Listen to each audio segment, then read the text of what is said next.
And a new twist in the controversial curriculum changes to African American studies ahead of the new school year. An educator who helped rewrite that course says the state should have a do-over. Local 10's Glenna Milberg is live to explain.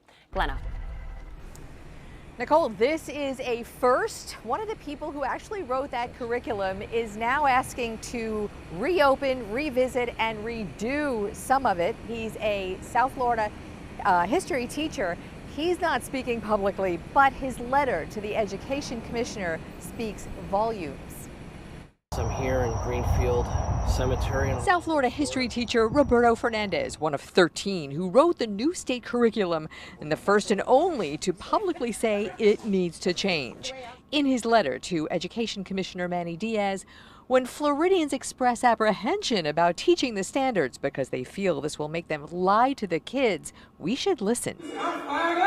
Fernandez is the first workgroup member to give legitimacy to the angry public outcry that lessons fail to convey the human atrocity of Florida's racist past. So July Perry, who was one of the African Americans who was killed as a consequence of the Ocoee incident.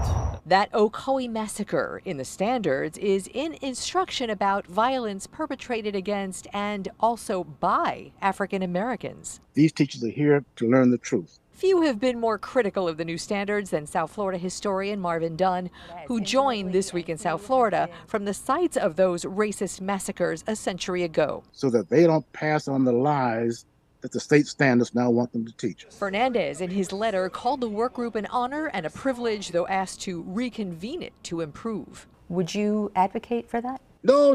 Go back and make it better, but don't use those stooges. Don't use those Republican hand-picked extremists.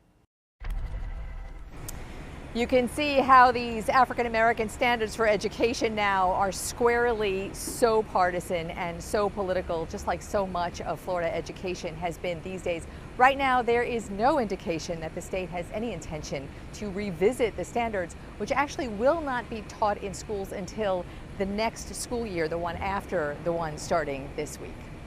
I'm Glenna Milberg, live in Miami tonight, Local 10 News. Okay, Glenna, thank you. And to check out our back to school section and even share the first day of school pictures with us, scan this QR code on your screen and it'll take you straight to our website, local10.com.